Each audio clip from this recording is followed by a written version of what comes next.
wabarakatuh. Salam sejahtera untuk kita semua. Baik teman-teman, perkenalkan kami dari kelompok 8. Di sini kami akan mengulik pembahasan mengenai masalah implementasi pendidikan di Indonesia.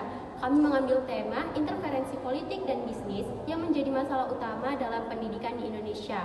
Sebelum kami mulai sesi wawancara, izinkan kami untuk memperkenalkan diri. Perkenalkan, nama saya Dini Sylvia, selaku moderator dan pewawancara.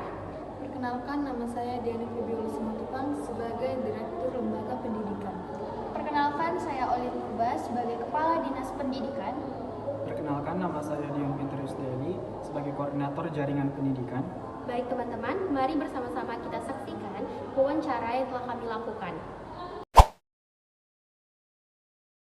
Selamat siang teman-teman semua. Perkenalkan, saya Dini Sylvia selaku pewawancara. Di sini saya sedang bersama Ibu Diana selaku Direktur Lembaga Pendidikan. Baik Ibu Diana, saya izin untuk mewawancarai Anda pada siang hari ini. Saya memiliki 2 pertanyaan, yaitu menurut Anda bagaimana sih interferensi politik secara spesifik mempengaruhi stabilitas untuk keberlanjutan kurikulum pendidikan di Indonesia? Kepada Ibu Diana akan persilakan.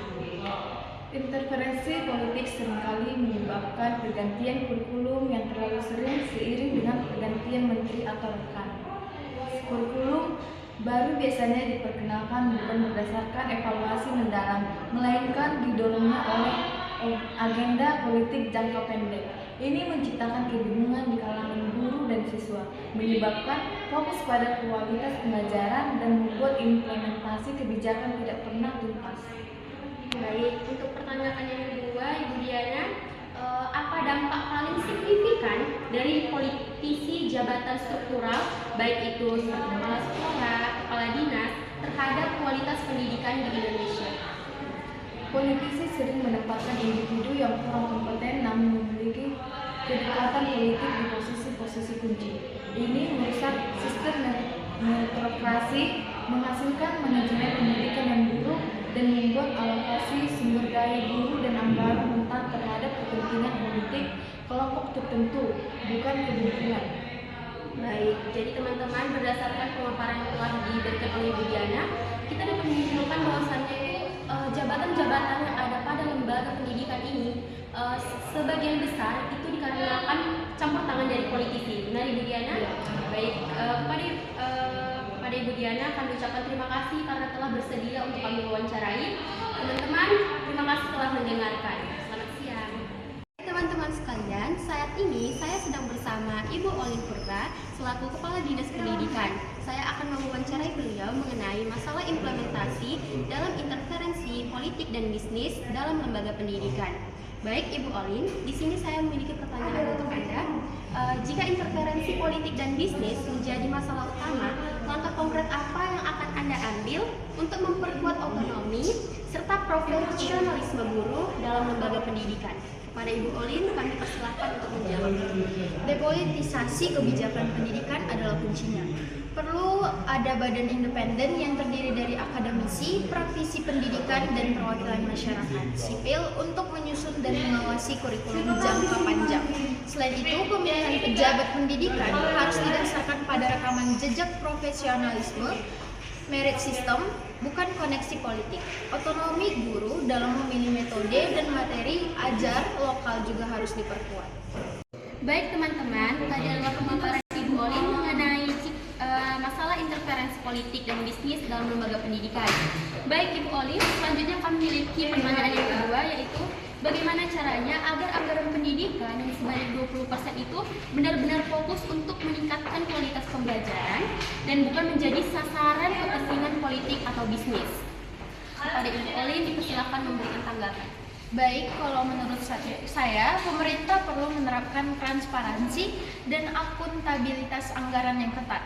Alokasi dana yang seharusnya bergerak dialihkan langsung ke sekolah sebagai dana bantuan operasional atau yang sering kita sebut dana BOS, yang lebih besar dan fleksibel, dan dialokasikan untuk peningkatan kesejahteraan dan kapasitas guru, alih-alih proyek penggandaan besar-besaran yang rentan dikorupsi atau dikuasai oleh vendor tertentu. Masyarakat sipil dan media harus diberikan peran yang lebih besar dalam mengawasi penggunaan dana ini. Berarti nanti dana bosnya itu harus terarah ya Ibu Olin. Baiklah teman-teman, tadi adalah pemaparan dari Ibu Olin mengenai sesi wawancara kali ini. Kepada Ibu Olin kami ucapkan terima kasih ya Bu telah bersedia kami wawancarai. Terima kasih. Baik teman-teman, saat ini saya sedang bersama Bapak Dion Daily selaku Koordinator Jaringan Pendidikan. Di sini kami akan mengulik pembahasan mengenai keefektifan dan kestabilitasan bagaimana kurikulum saat ini yang sedang tren dalam industri. Kepada Bapak Dion Daily, apakah bersedia saya wawancarai? Baik Pak, saya memiliki 2 pertanyaan untuk Bapak. Yang pertama, dalam konteks kurikulum yang saat ini menjadi fokus dalam industri ini Pak, bagaimana sih bentuk interferensi bisnis atau pasar yang paling ketara dalam kebijakan pendidikan di Indonesia pada saat ini? Baik, interferensi bisnis paling terlihat dalam pengadaan buku teks, alat peraga dan juga pelatihan guru. Ada kecenderungan kebijakan mewajibkan penggunaan materi tertentu yang berafiliasi dengan pihak-pihak bisnis tertentu. Ini menyebabkan mahalnya biaya pendidikan, membatasi keberagaman materi, ajar yang seharusnya kritis, dan membuat kurikulum menjadi terlalu fokus pada keterampilan yang diinginkan oleh industri saat ini, bukan pada pengembangan karakter dan pemikiran kritis jangka panjang. Baik Pak. Jadi Pak, untuk pertanyaan selanjutnya itu, bagaimana interferensi bisnis dalam sektor teknologi pendidikan itu dapat menjadi bumerang alih-alih meningkatkan kualitas?